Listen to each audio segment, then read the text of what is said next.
हरिः कर्ता।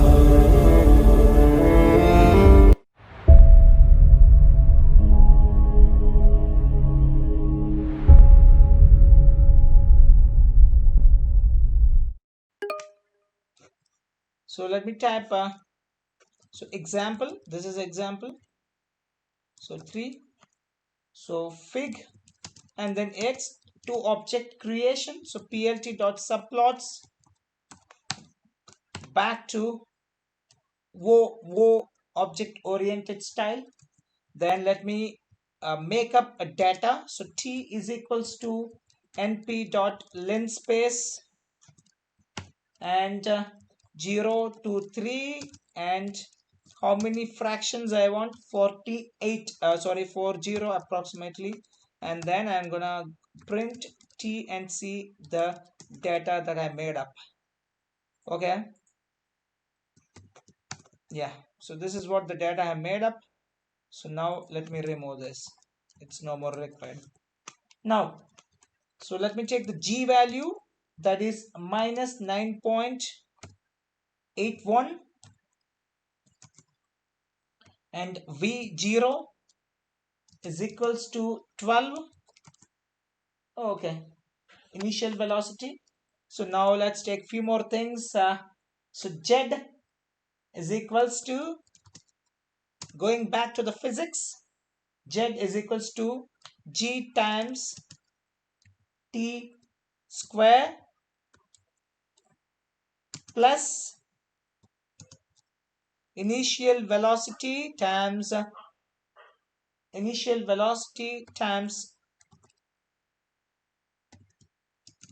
t.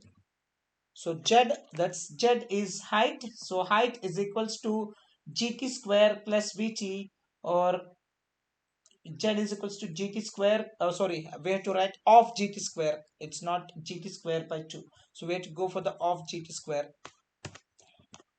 So of gt square plus v, that v0 dot t, initial velocity times t, so that's what is our z. So now we will go for the v0 2, okay, and then that's 5, the value is 5. So now I'm gonna do it, z2 is equals to, I'm calculate the second one, it's g times, again I'll simply copy the formula from here, yeah, divided by 2 plus this time it's v02 times t. That's it, two equations at different velocities. So two heights has been ready. So now let's use a scatter plot. So scat is equals to ax dot scatter, and inside that let me give the data for x-axis t of 0, and for y-axis z of 0, and c is equals to b, that's a color, and s is equals to 5, and label is equals to fv0, and that is equals to v0, how much, it's milli, it's meter per second, that's what is my label, meter per second, and then close this. Okay, this is my label. So my label is from here, so v0 meter per second, clear. So now line 2 is equals to ax dot plot of I'll take t of 0, that's my first argument, these are x values, and z2 of 0, these are y values, and then label I'll just copy from here.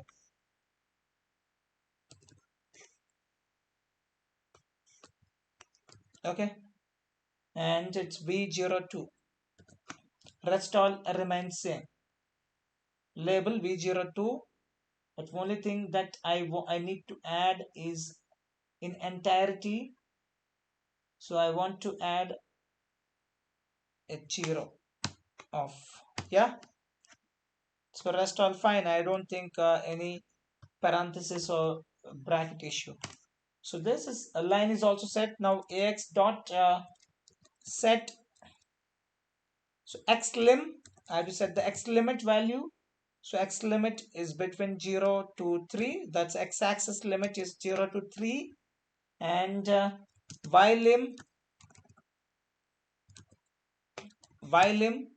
is equals to, I'll go for the -4 to 10. Then this is done. Then we'll go for the x label. So label I'm gonna give, so for x it's time, and inside the bracket I'm gonna go with s, that's in seconds. And similarly I have to go for the y label. It's just capital Z, and inside the bracket units is meter. That's it. I think all set. So now let's also add ax.legend and execute. So we got the name error. So v0 is not found. Okay, where I gave the capital V, but in which line? It is 7th. So 7. Okay, it's a small v. Okay, here, got it. V, and this is also v. Okay, it's empty for now. Let's update the frame. So for that we have to define a function, but you can see the legend here, all set. So labels are set, everything is set, limits are set. Now we have to define our function. Defining an animation function. So def, let's say update, that's what the name of the function. Inside that parameter is frame. And so what we'll do is, for each frame, update the data stored on each artist. That's what is our main target. So for each frame, update the data stored on each artist. So x is equals to t of frame, and y is equals to z of frame. So let's update the scatter plots. So x and y is ready, the frame is set. So now let's update the scatter plot. So update the scatter plot. So data is equals to np dot I'll take the stack of x comma y, and let me put the transpose capital T. So scat dot set of offsets, just a minute, offsets,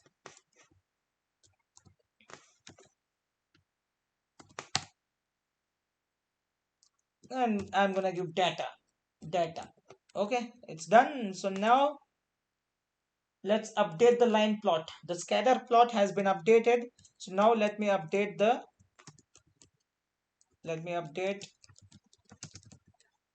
line plot.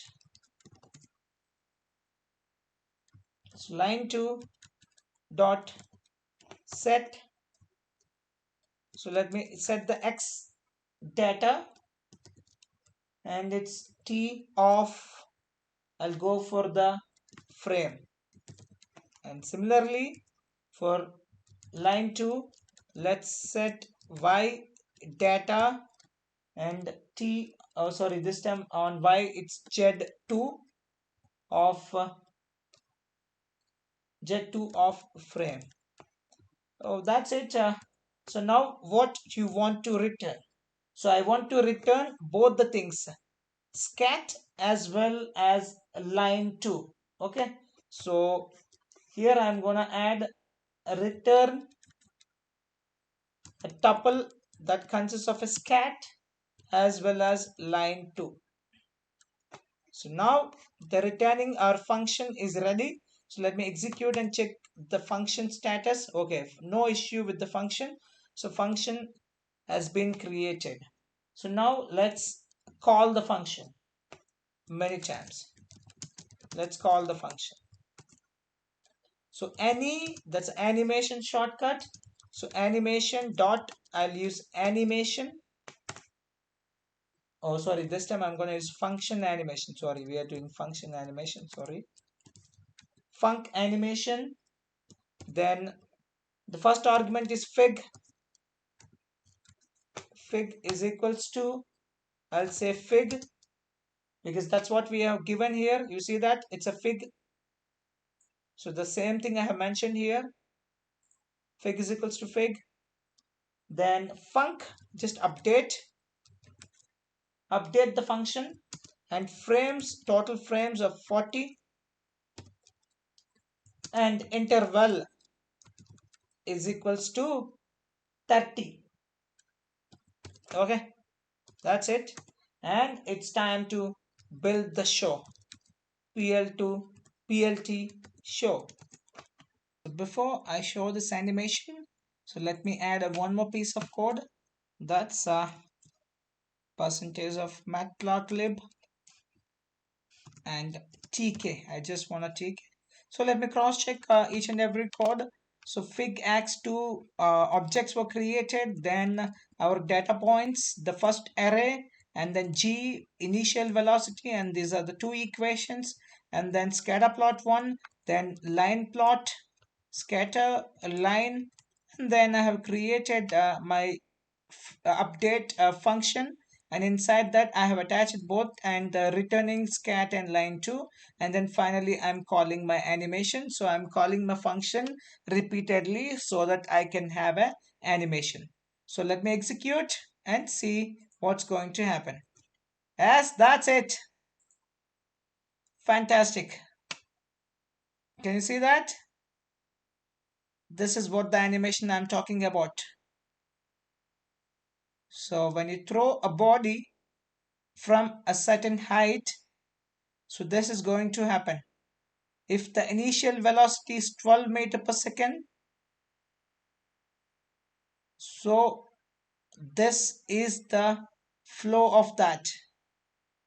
If the initial velocity is 5 meter per second, and this would be the flow, and this is the path it's going to take. So let us do a more. Let me change the velocity there, and then let's execute one more time. So this would be useful for your kids if like if you want to show the how the when the body is when anything has been thrown from a cliff, and what's the path that body is going to follow. So I'm going to change the velocity, and we will check how it's going to happen. So what's the initial velocity? It's a 12. I will make it to the 25, and let's execute. Oh, where it's gone? Okay, the limit, it's crossed the limit. So I have to change the limit of this. So where I have set the limits of my, so while limit, I'll make it to 40. And here it is. This is the shape it's going to take. It's going to move, it's going to travel a long distance, because the initial velocity is far, because the same thing happens when you hit a 6 with the more impact. So then the ball will travel a far distance. If the initial velocity is 0, it's not going to travel a longer distance. And here you can see the animation. So how the x value is changing, how the y value is changing when it is traveling from one place to other place. So let me increase the initial velocity of other one also, and let's see what's going to happen. So let me close this. So initial velocity, so I'll make it to the 11 and let's execute, and this is how it works. So this is a typical uh, explanation for a physics guy who's studying 10th class. So he will be having these kind of questions for 10 marks, so he can get a better visualization of what's happening here when you throw something from a cliff with certain velocity. You can play off with it, and if you change the velocity and the path will change, you can play around. So this is all about FuncAnimation.